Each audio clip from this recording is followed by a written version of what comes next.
80 शब्द प्रति मिनट की गति से मैटर स्टार्ट होगा। खंड 2 अभ्यास 1।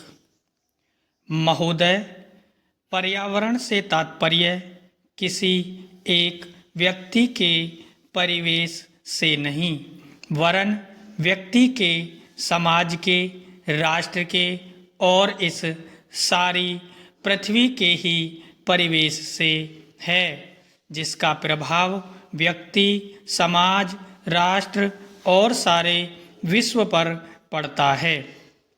पर्यावरण से तात्पर्य पेड़ पौधों, नदी पहाड़ या किसी तंत्र विशेष से नहीं, वरन उस समग्र वास्तविकता से है जिस पर मानव मात्र का अस्तित्व और उसकी संपूर्ण आध्यात्मिक एवं भौतिक विकास निर्भर है। अस्तित्व केवल शारीरिक स्वास्थ्य ही नहीं, मानसिक भी। स्वस्थ शरीर में स्वस्थ मन ही अच्छे स्वास्थ्य की परिभाषा है। शारीरिक स्वास्थ्य हमारे आहार पर निर्भर है, जिसका स्रोत इस पृथ्वी का जल, थल, वायुमंडल है। मानसिक स्वास्थ्य भी प्राकारांतर से इन्हीं पर निर्भर है, क्योंकि जैसा खाए अन्न वैसा बने मन। स्वस्थ जीवन पर सबसे अधिक प्रभाव हमारे चिंतन का, हमारी परंपराओं का और उन सब परिस्थितियों का पड़ता है जो हमारे ऊपर आरोपित हैं या की गई हैं या की जा रही हैं।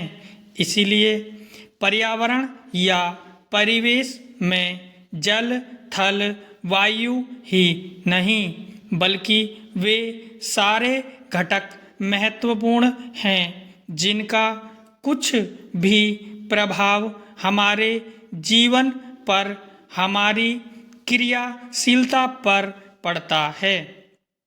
जैसे हमारे आचरण और हमारी परंपराएं एवं संस्कृति आदि। सदा से मानव की आकांक्षा उन्नति और विकास की रही है। जगत का अर्थ ही है गतिमान, और गति दोनों ओर संभव है, उन्नति की ओर भी और अवनति की ओर भी।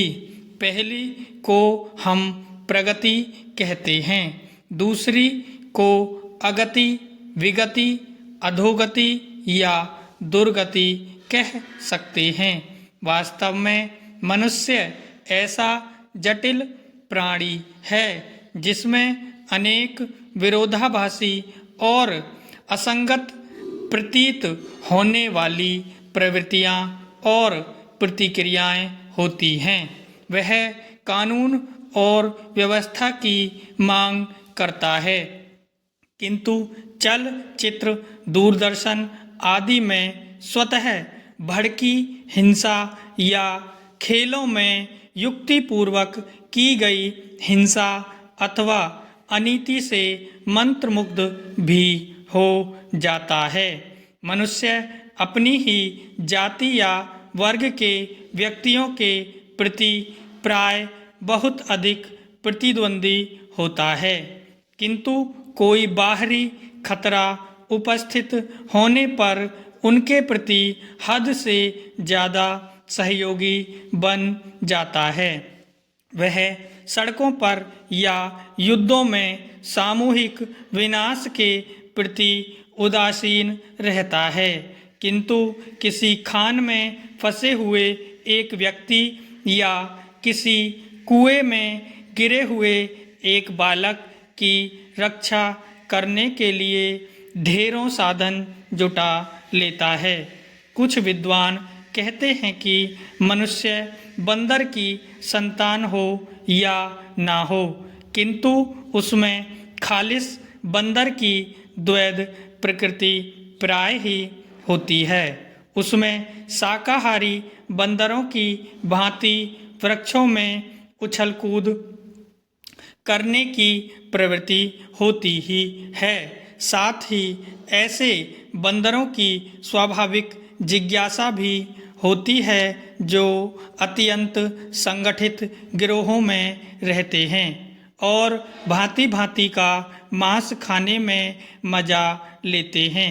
मनुष्य की ऐसी परस्पर विरोधी इच्छा आकांक्षाओं से निपटना असंभव होता है। फिर भी किसी प्रकार का संतुलित मध्यम मार्ग अपनाना अनिवार्य होता है। यही बुद्धिमानी का रास्ता है। विद्वानों ने मानव की मूलभूत आवश्यकताओं को 5 स्तरों में रखा है। समाप्त।